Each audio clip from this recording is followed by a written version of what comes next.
Insurance Services.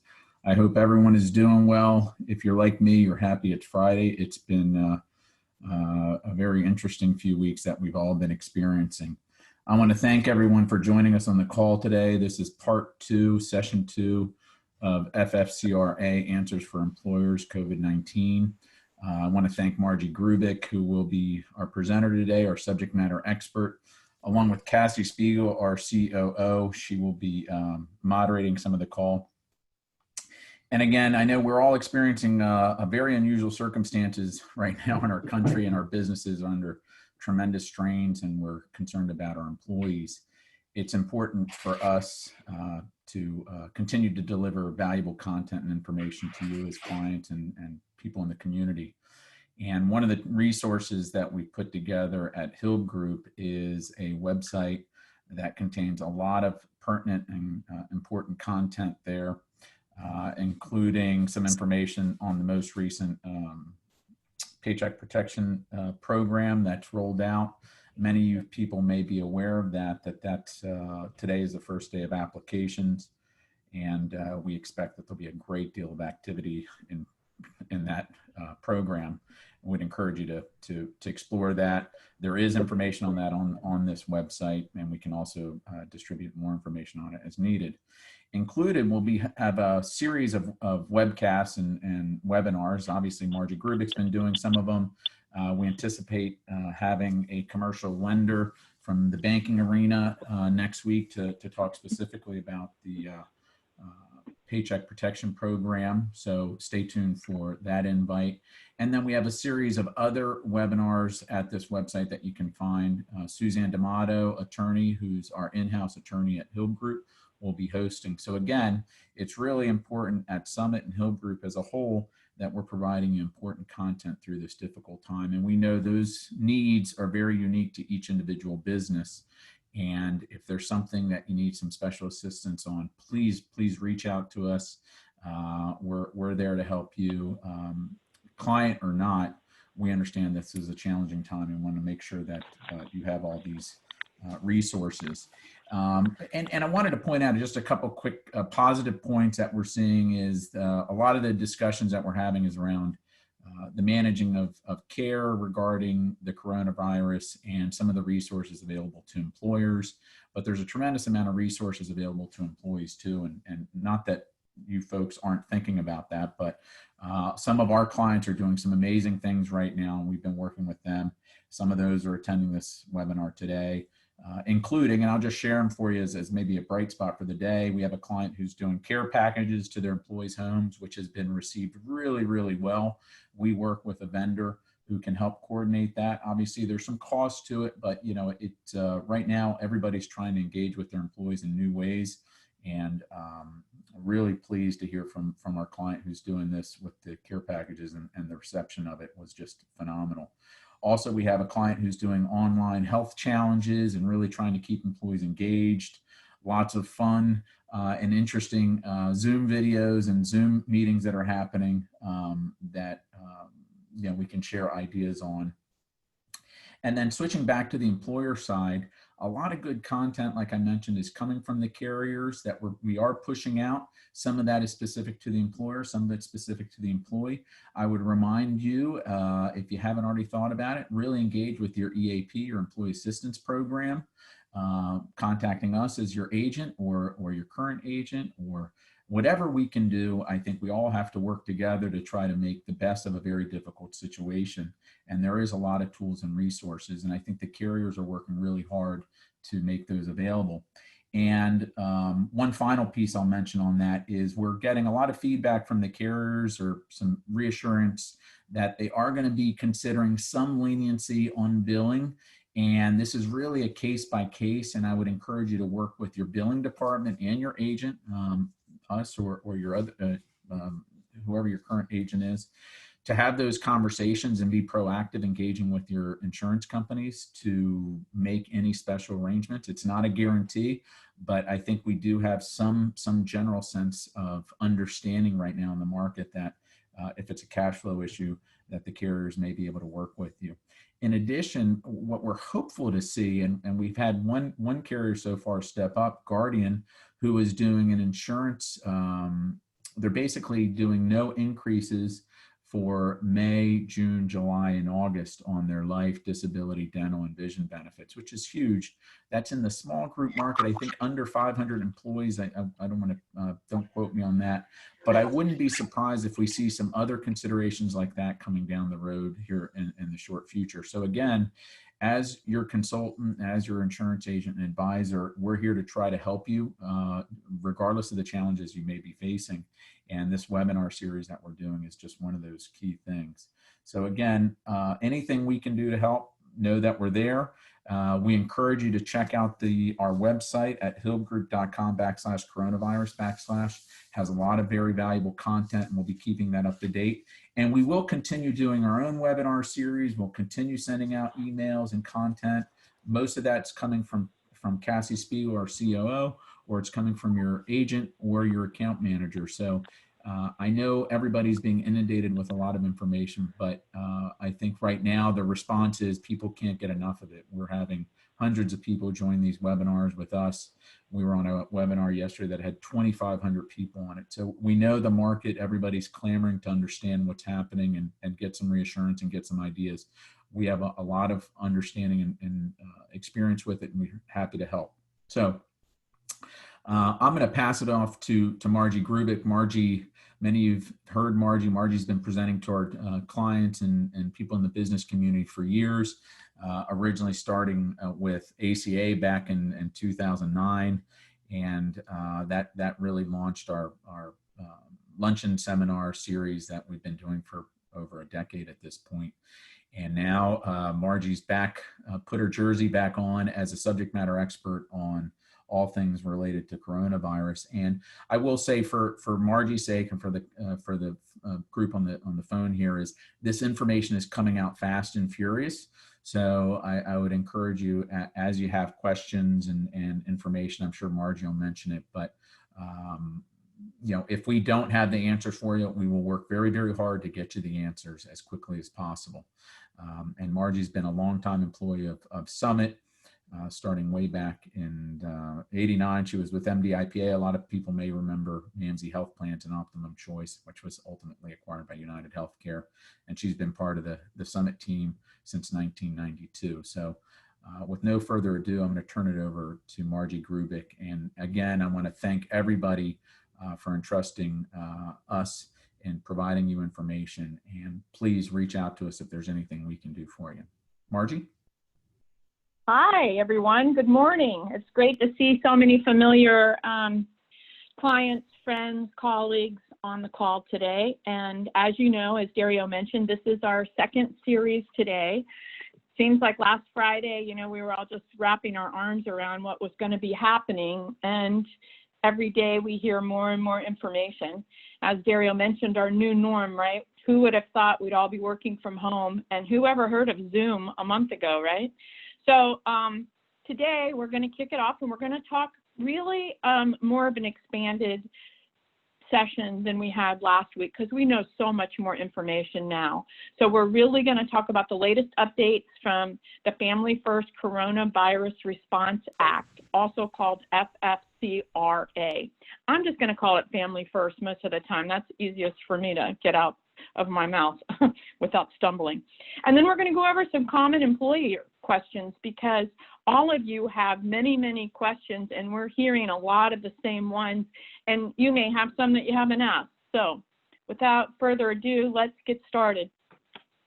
As Dario mentioned, the CARES Act was passed last Friday after our seminar. It was passed late in the afternoon, and we're understanding more and more information every day and what the major provisions are going to be. You know, stimulus checks to households, loan programs that start actually today accepting loans, some additional funding for unemployment insurance coming the way of everybody on unemployment, which will really help if that's something, a strategy that you had to embrace.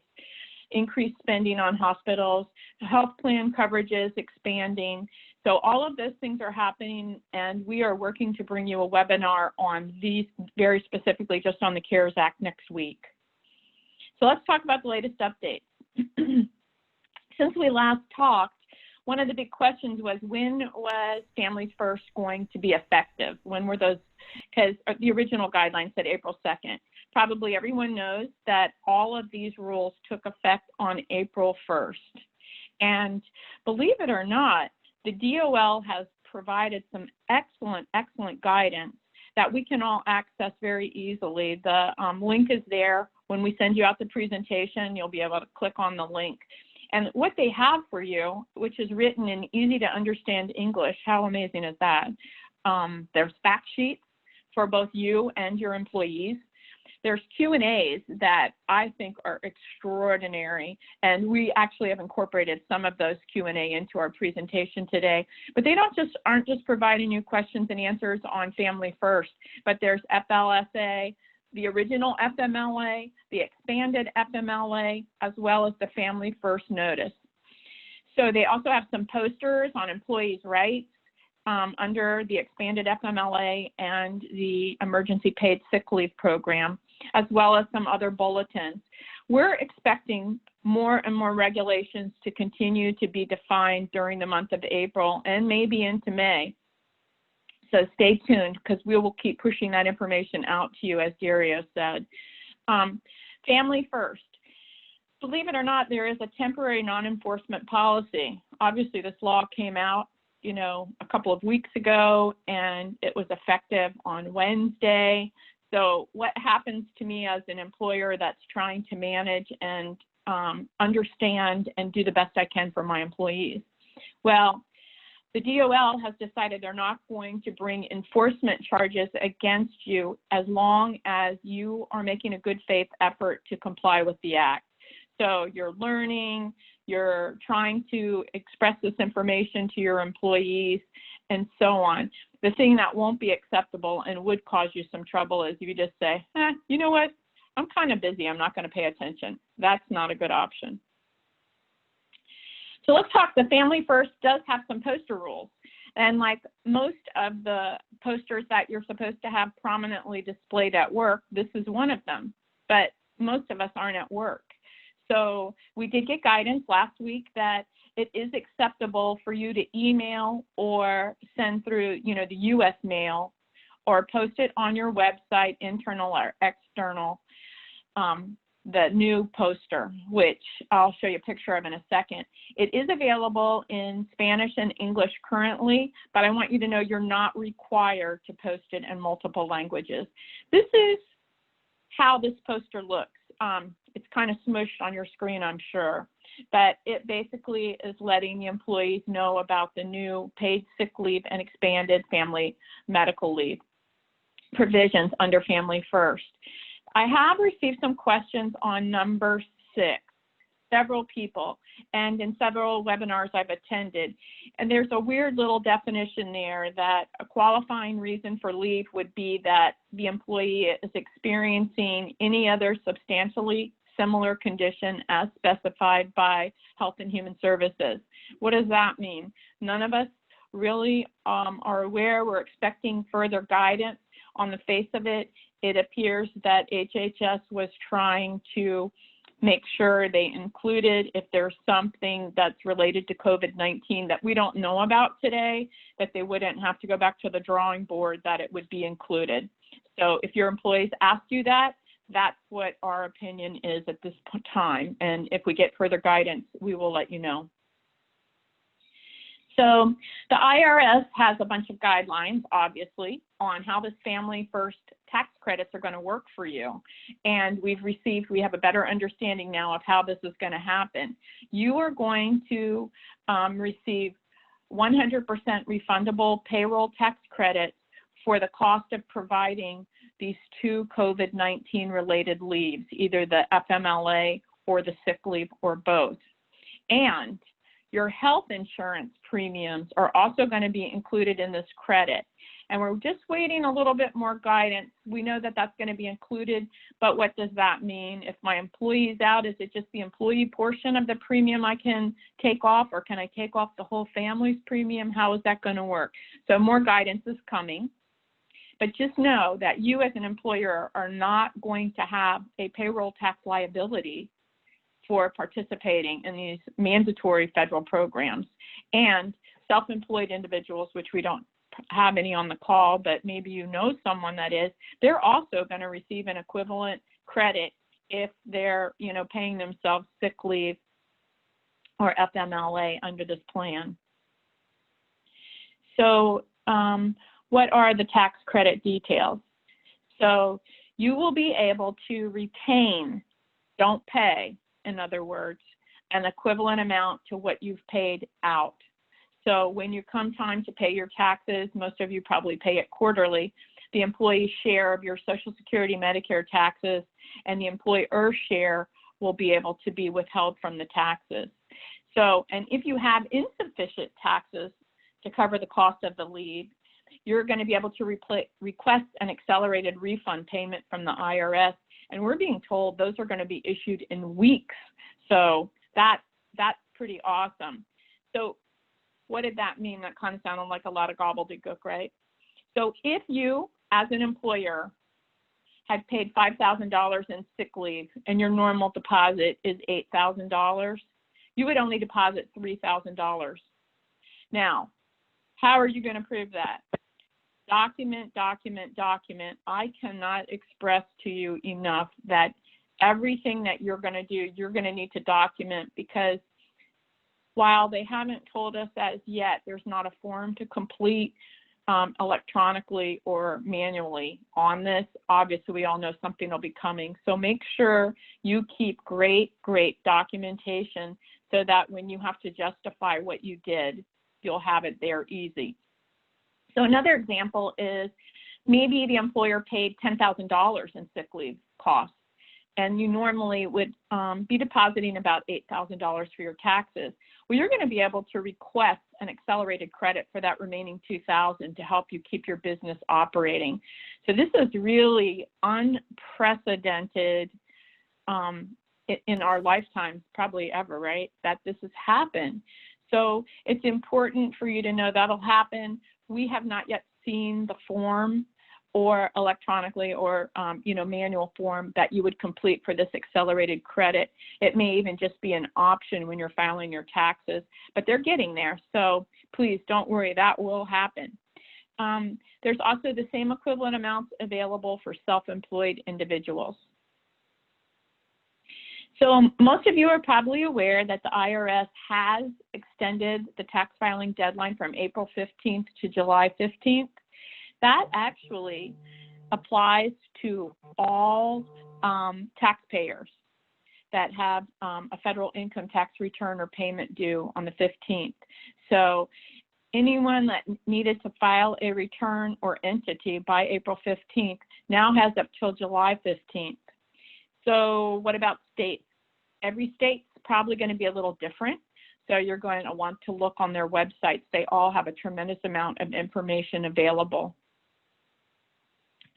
All right, let's move to the questions we've been hearing since last Friday and before, actually. So I've tried to group these in the early part of this with questions that are related, or answers, broadening the questions that are related to the top.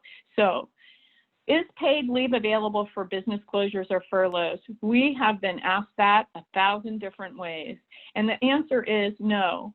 This paid leave was not designed for if you've closed your company due to the federal, state, or local directives on or before April 1. It's not designed for that. This is really designed, we'll go over the very specific reasons, but it's designed as sick pay to help your employees and you with a tax break. So if you close your work site while an employee is on paid leave, they will only be eligible for the leave until the closure.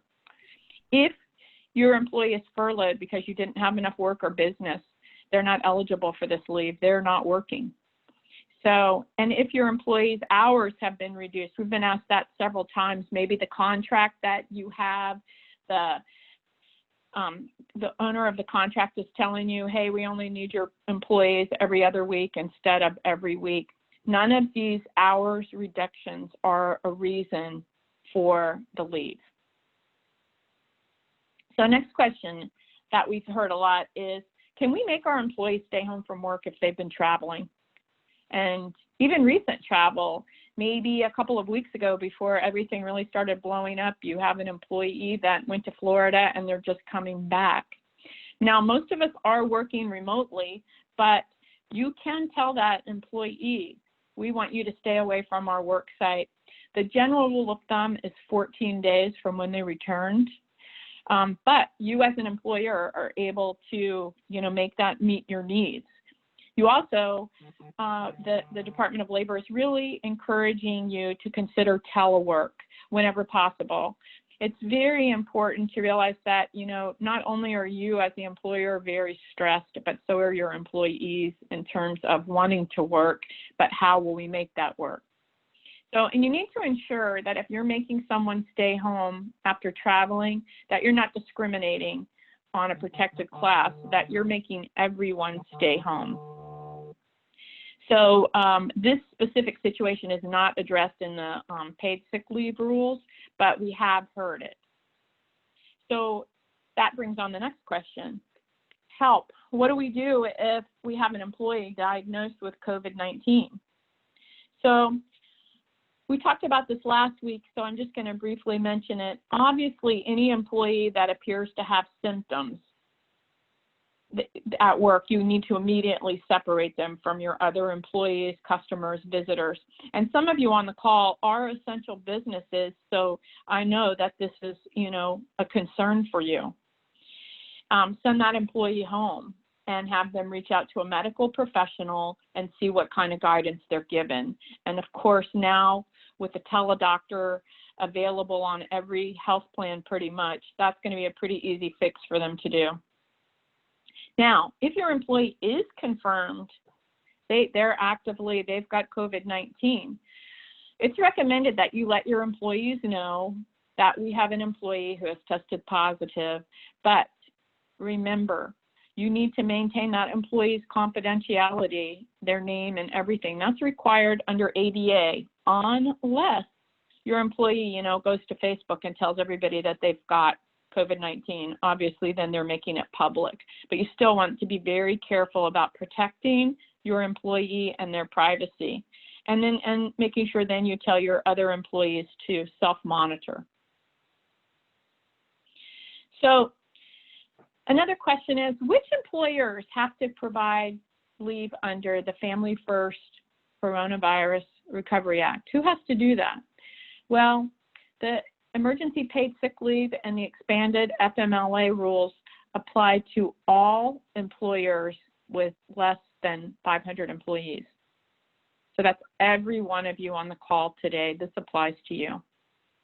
Now, if you have in your employee healthcare providers and emergency responders, you can exempt them from these two rules.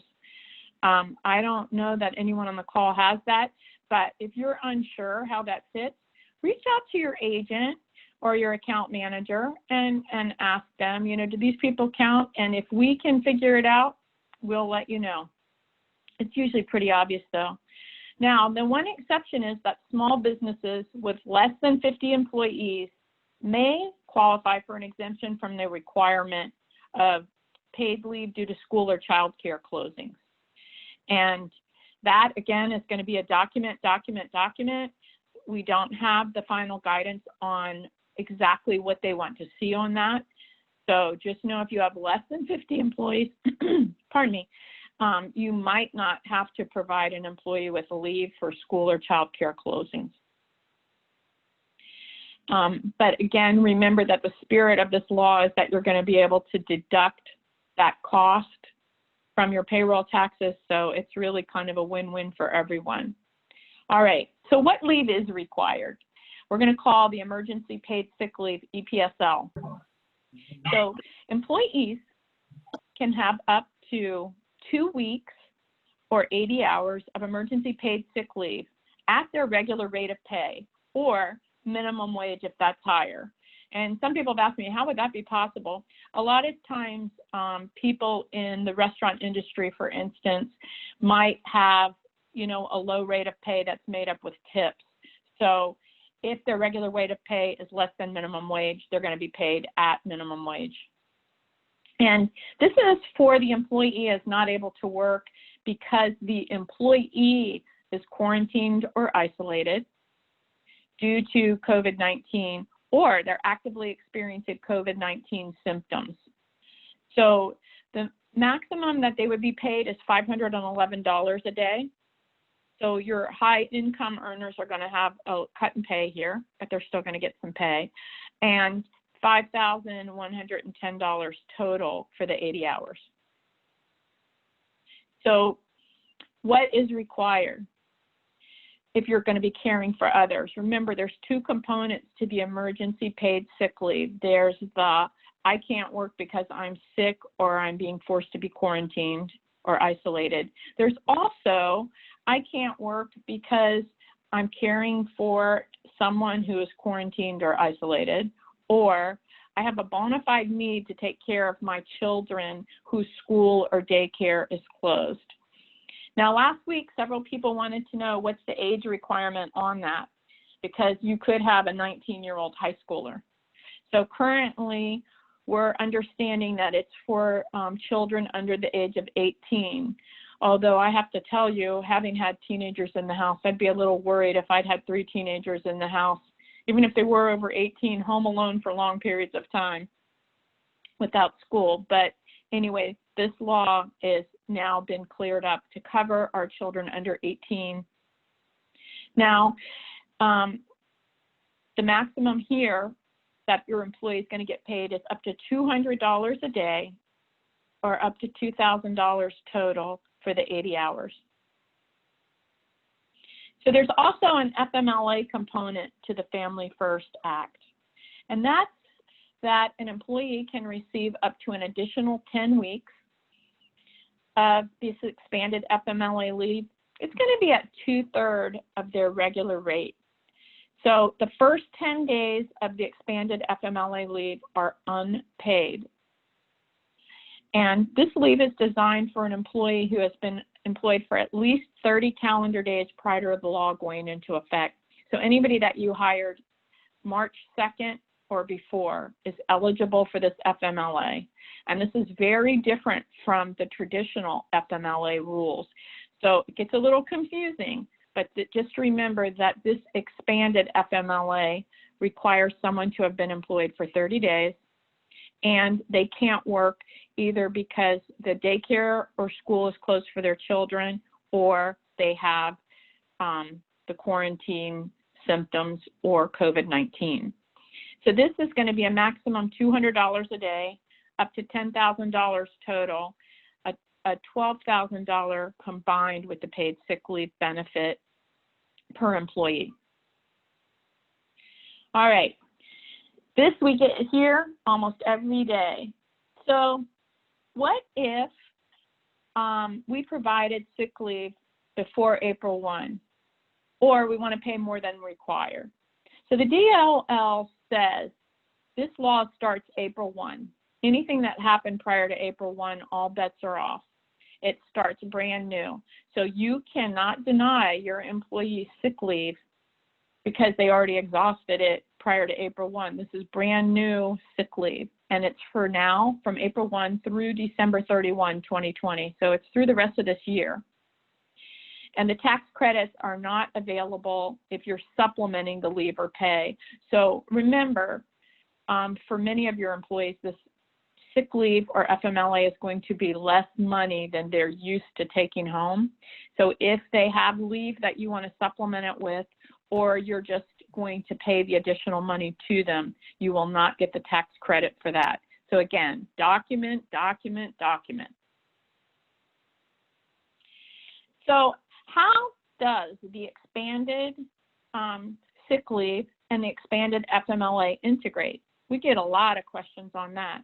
So remember, the emergency sick leave is for 2 weeks, and that can be used for the first 10 days of the unpaid FMLA. So that sounds a little confusing. Just know you can use the sick leave for the first 2 weeks and then the FMLA for the next 10 weeks, and that's how those two can integrate. So we mentioned back in the beginning of the presentation that these benefits are designed for employers with less than 500 employees. So how many employees? How do I credit that? So what if you had 500 employees and you're at 450 now because you had to lay some people off earlier? You're going to be looking at how many employees you have as of April 1. And you're going to count your full and part-time employees, any employees that you have out on leave, and your temporary employees. So everybody you're going to count except for independent contractors. And if you're under 500 employees, then you need to comply with this new Family First Act. So there's also an integrated employer test because this affects all employees of a corporation. So maybe I have several restaurants or I have several car dealerships. If they're all, fall under the common ownership, common management, all of those sorts of rules, and I'm under 500, I'm good to go. If I'm over 500, I do not need to comply with this law, but again, you're going to need to make sure you document everything so it's crystal clear. Now, some of our companies or clients who have more than 500 employees are like, hey, what about me? Well, right now, there are no plans, as we understand from the government, to implement something for large employers with more than 500 employees. So these companies often have very aggressive leave programs, and we're hoping, I hope, that they're able to take care of their employees as well as this is benefiting the smaller employer market. So some of you might have be listening and say, wow, how am I going to get an exemption? I don't think I could do this paid leave. I think it'll be too hard for me. So exemptions, remember, are only available if you have fewer than 50 employees. And the guidance we've received since last week says, if providing the leave is going to jeopardize the viability of the business. In other words, you're not going to be able to run your business if everybody's at home off from work on sick leave. So you're going to have to document why your business meets this criteria, and there will be more information coming in future regulations. Right now, do not send anything to DOL. Just keep your documentation so that when you're ready, when the other paperwork or filings come out to document or prove why you didn't comply with it, that you have that information available. This doesn't really apply to anybody on the call, so I'm just going to touch on it quickly. What are exempt medical providers and emergency responders? Well, to tell you the truth, this hasn't really been clearly defined. So we're expecting future guidance on this, and we'll know more about it. But if you think that your employee fits into this category, again, you're going to want to document and make a good fourth effort to comply with this. Okay. Here's one that we don't typically think of. Does the paid sick leave rules apply to my part-time employees? Yes. Yes, yes, yes. So your part-time employees are really entitled to exactly the same benefit as your full-time, except they're going to be eligible for sick leave only for how much they normally would have worked in a 2-week period. So they're also eligible for the expanded FMLA leave. They get paid for their normal number of scheduled work hours per day for up to the 10 weeks. So how do you figure that out if somebody's a variable employee? Well, under ACA, I think a lot of you are already used to looking at averages and figuring out how many hours people work. This is going to be similar. You're going to look 6 months average to calculate how much this person works, because maybe they work 20 hours one week, 30 hours the next, and so on. However, if you haven't had that employee for 6 months, that part-timer, you're just going to use the numbers that you agreed to when you hired them. So if you told them they were going to be working 20 hours a week, that's what you're going to pay them, 20 hours a week. If you didn't have an agreement, then you're going to look at, while you've had them employed, how much are they working in terms of hours per day, and work it that way. Really, the idea here is to benefit the employee, and of course, you're going to benefit with the tax break. So I've been telling you to document, document, document. What does that mean? Well, you're going to have appropriate documentation that says, yes, you know, this employee was out for the following reasons. So, of course, you're going to want to have their name, what their reason for requesting leave was, a reason that they couldn't work or telework for that matter, right? Because teleworking is working. And then the dates for which they requested the leave. And you're going to save that information. Whoops, sorry. And you're going to need to keep all of that together. There we go. And what can you require? So in addition, you can ask your employee to provide you with a copy of their quarantine or isolation order. They're going to have that. That's going to have been emailed to them usually, because people get tested, or their doctor, their teledoctor, or their real doctor is going to say you need to stay home, and they're going to write them a note telling them that. Or you're going to have a notice from a website published in a newspaper. We know, for instance, regarding the schools, we know that all the schools were closed in Virginia, for instance, several weeks ago. So we know they're closed now from April 1 in Virginia until September. So that certainly, you could find something under the government statement, governor's statement, to attach. So the existing FMLA, what happens if I have somebody, you know, falls down the stairs, or, you know, for whatever reason, they can take FMLA for something other than COVID-19. That is all going to still apply the way that it always has. You're going to fill out the same paperwork and get the same doctor's information that you always have for your FMLA. Okay, is this paid leave in addition to what you as an employer are currently providing to your employees? And yes, it's a brand new entitlement. So check that word, entitlement. All of your employees, full and part-time, are entitled to this leave beginning April 1.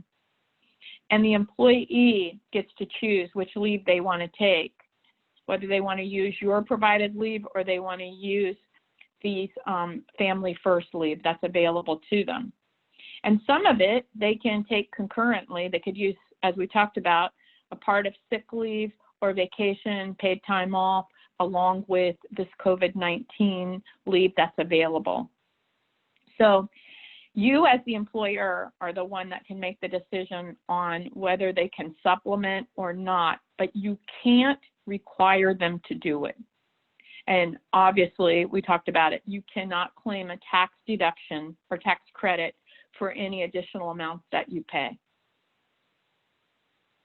So how do these leave laws all work together? We talked a little bit about that a few minutes ago.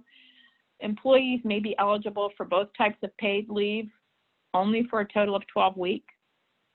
The paid sick leave is intended to cover the unpaid first 10 days of expanded FMLA, if applicable. And the paid sick leave is limited to 80 hours or maximum hours for part-timers. So your employees are not going to get to take some leave now and take some leave later in terms of the paid sick leave. It's maxed out at the 80 hours or the maximum hours for the part-timer until the end of this year. So someone who uses the 80 hours now in April will not have any more available to them. Can the leave be taken intermittently? That's another big question we get. So yes. The answer is yes, if you agree as an employer. So it might be teleworking. Maybe your employee's home with their children and they're going to telework Monday, Wednesday, Friday, and use the leave on Tuesday and Thursday to take care of their kids because they're swapping with their spouse. That's a typical scenario that we're hearing.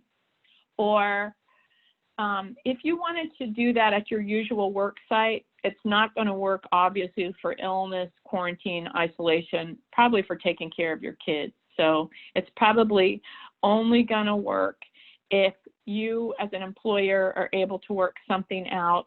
And again, the working at the usual work site, that might be, I'm coming into the office 3 days a week and staying home 2 days to take care of my kids, and my spouse is doing the reverse, something like that. So the DOL is really encouraging you as an employer to try and be flexible. And I know we all are, right? Nobody would have guessed we'd all be working from home. All right, must health coverage be maintained while my employee's off? Yes. So under the expanded FMLA, you have to maintain my health coverage as though that employee had continued to work. You can still take their normal contribution out of what you're paying them, but their coverage will not end until, you cannot end their coverage unless they don't return after their leave. And the emergency paid sick leave is the same thing. You still need to continue the contribution for the health insurance and work it out with the employee on how they're going to pay their portion if they're receiving lower wages. So what if my employee already used up all their FMLA? They were out of work earlier this year on FMLA. This is a brand new FMLA. This is the expanded FMLA is an additional leave, and it has to be for reasons that have to do with family first. So I want to make sure everybody gets that. We talked a little bit about this. What's the age limit for caring for a child whose school or daycare is closed? And we're under the impression now, it hasn't been formally written, but DOL guidance indicates that it's going to be for dependents under the age of 18. If the dependents are older, we will not be able to stay home to take care of them unless they're sick, and then that's another story. So what if an employer doesn't provide paid sick leave? That's okay. If you didn't provide paid sick leave for other things, this is a federal law and you are subject to the federal labor's rules for this. So you have to provide the expanded FMLA leave unless you're under 50 and can document that, you know, it would cause you an undue hardship. And again, remember, DOL understands that we're all working to understand this guidance, and they're giving you a bit of a break as long as you're acting reasonably and responsibly and making these provisions work for you and your employees. This is a question. Do we have to keep the employee's job open for 12 weeks while they're on FMLA? The answer is the restoration rights don't apply if you have fewer than 25 employees. If you have more than 25 employees, yes, you need to keep their job open while they're home. Dario touched on this when he got started today and said, we can't pay our employee benefit premiums this month. Our grace period is extending. I'm sure if you're in that situation, I know that you're feeling very stressed, and the best thing is to communicate, communicate, communicate. Most of the carriers, if you contact your account manager directly, are working out something for health, and even some of the other carriers understand that this is a tough time until people are able to take advantage of the Family First Act as well as the CARES Act that was just passed last week. So I encourage you to reach out. If you're not sure, reach out to your agent or account manager, and we will work to help you with this. What are the eligibility implications for employees who are working less hours, they're furloughed, or they're laid off due to COVID-19? What's happening to my employees? So as long as you are paying the premium for them, obviously because you have an intention to bring them back, the carriers are currently permitting a relaxed hours requirement.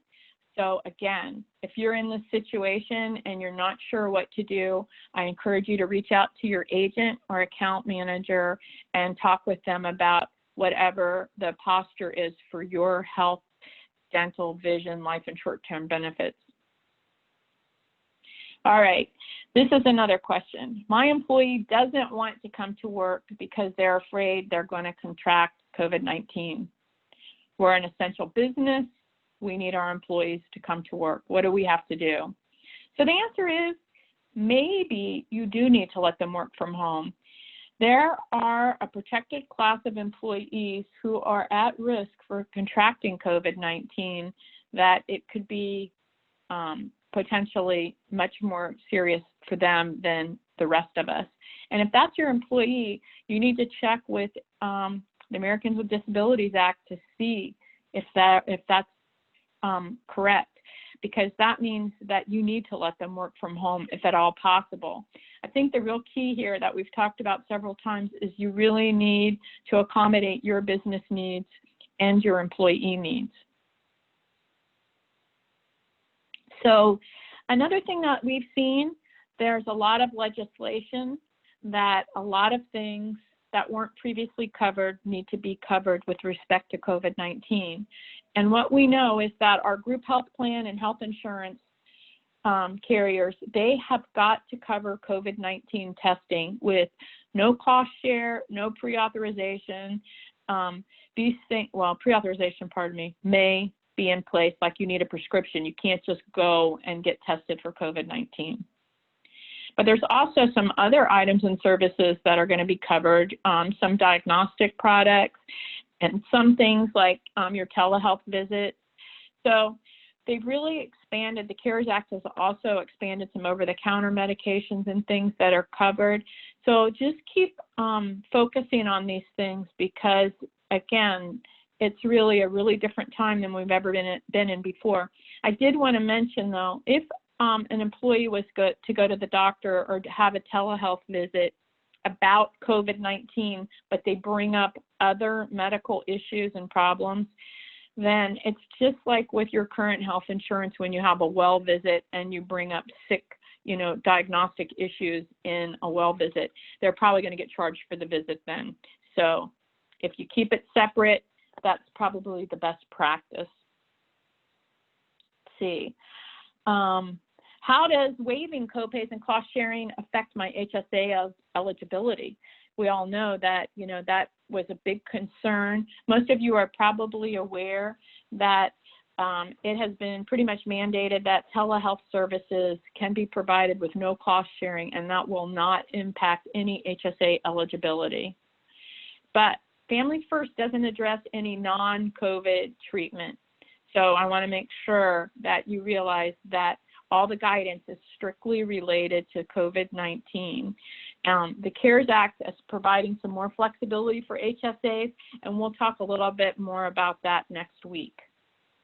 Margie, I would like to interrupt you for a moment. We do have a question from Andrea Vaughn. Andrea, yes. You are unmuted. Go ahead with your question. Oh, great. So I have a couple, and there may not be answers for these questions. So so in terms of school closures and daycare closures, I'm under the impression from various things I've read that if a daycare provides care for children of parents who work for an essential employer, that they can request an exemption from that so that they are able to continue providing daycare for those specific people. Would this mean that we're considered an essential employer.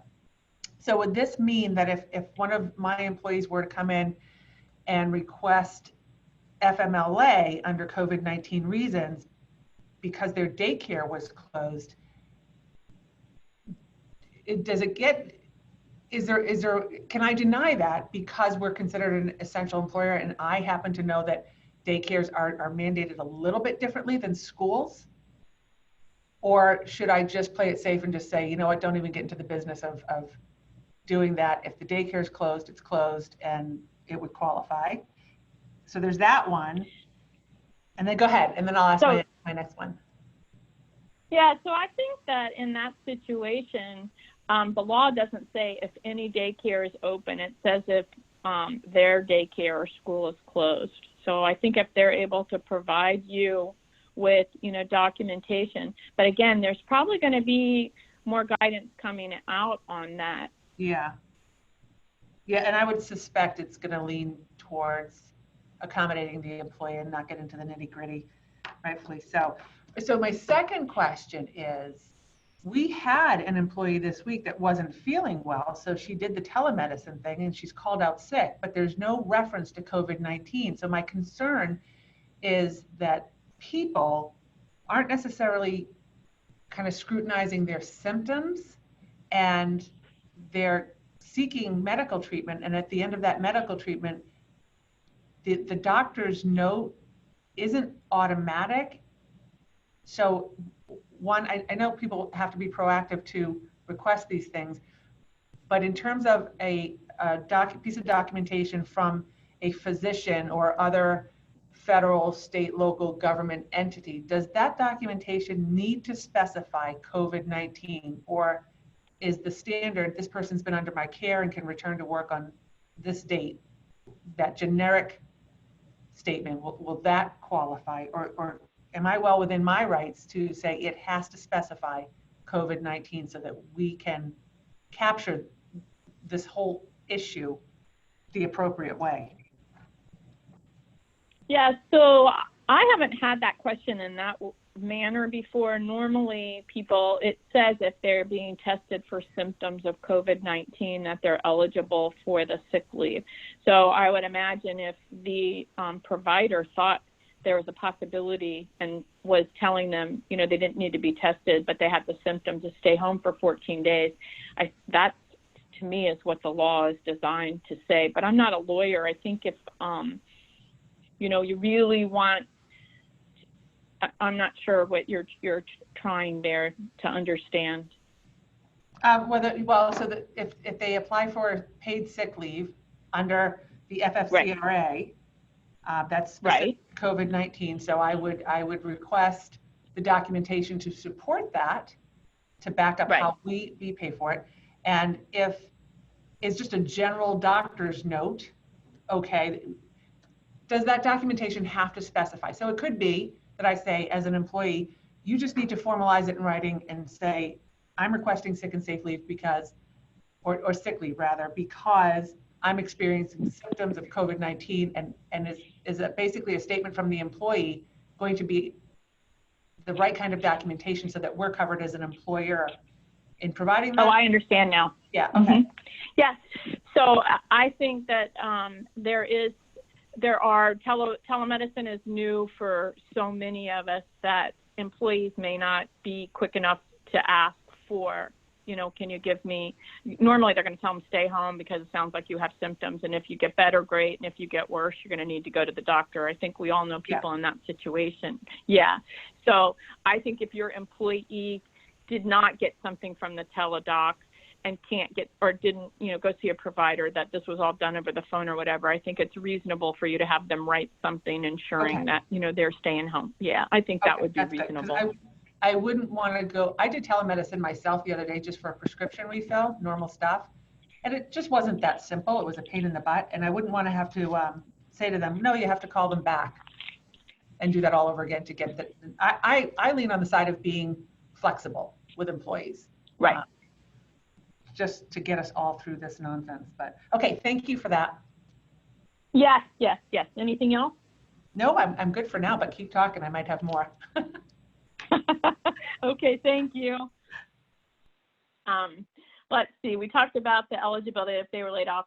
How is the look-back measurement method affected by leave or layoff? I think most of us are very accustomed to having to keep track of the hours and monitoring hours, and the hours of service still have to be counted, you know, during the measurement period. So if an employee is paid for time working or not working, we're going to be keeping track of that. If you're paying them, even though they're not there, that's going to count as hours of service. If you're not paying them, there's going to be some special rules for periods of unpaid FMLA, and we're waiting to see exactly what that means.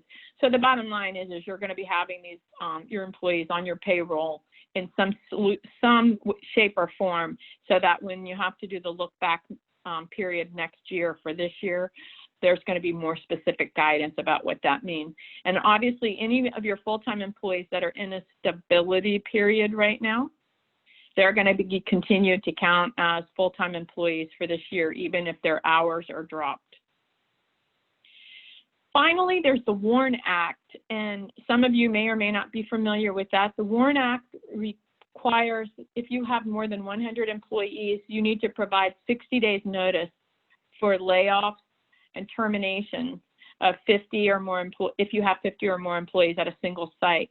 Now, there's always been an exception in the WARN Act for, quote, unforeseeable circumstances. And each state is going to have some different requirements on whether COVID-19 is considered an unforeseeable circumstance. You still want to provide your employees with as much notice as possible if you're going to have massive layoffs or terminations. And obviously, this is a sudden and dramatic condition that we're facing right now. I would encourage you to look at the CARES Act as well as Families First to see if any of those help you, maybe not have to comply. You want to comply with the WARN Act, but if you can't, I understand. All right, we're going to open it up for questions. We've got about 5 minutes left.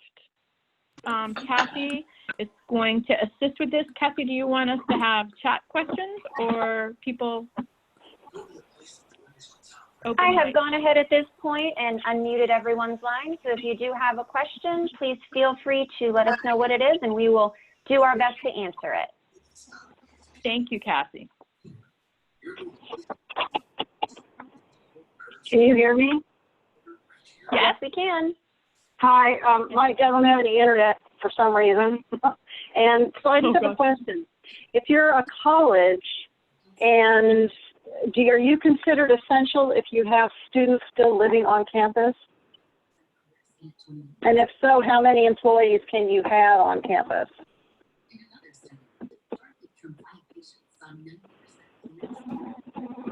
So I think what you're asking me is if a college is considered essential? Correct.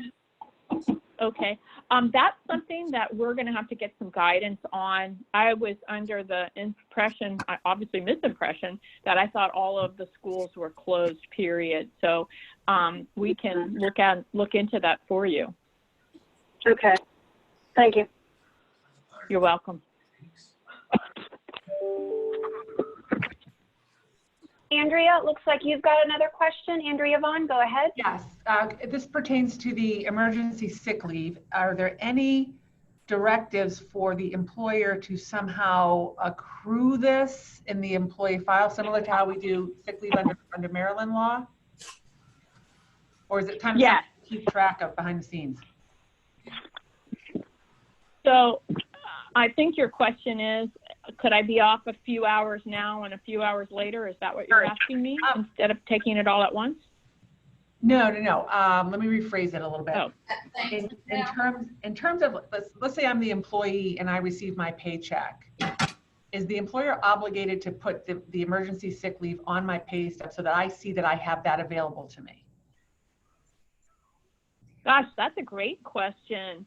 I think that we will reach out to one of our payroll providers to find the answer to that. I will tell you that in talking with some of my clients this week, when they went on to their payroll system, they saw it there under the person's name, how many hours they had available. Really? Yes, but I don't know that it was printed on the check, but they could definitely see it already because, the payroll providers have known the CARES Act was coming and what some of the provisions were going to be. So do you use an outside payroll vendor or do you do it internally? Outside, we use paychecks.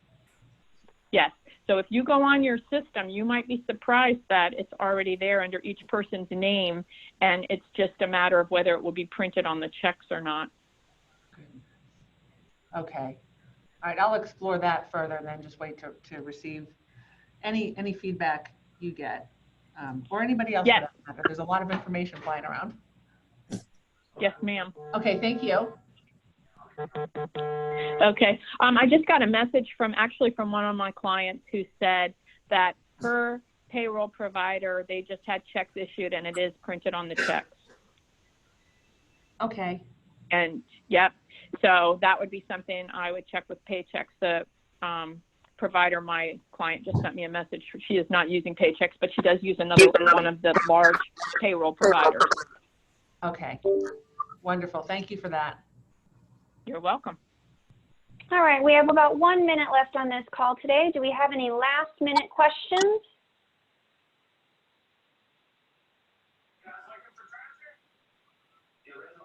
All right. Margie, I will let you go ahead and close us out then for today. Yes, ma'am. Well, thank you. I want to thank all of you so much for attending. I hope you found this as beneficial as we did. And if you would like to provide any feedback directly to me on what you would like to see moving forward, we are happy to change things. My email is mgrubick@hilbgroup.com. By the end of today, we will be getting you out a copy of this presentation and the deck, as well as I'd like to send out again the frequently asked questions. There's some new listeners today, and those frequently asked questions from the DOL I think are really awesome to read through. And once again, thank you very much, and we look forward to having you join us again next week. Take care. Bye-bye.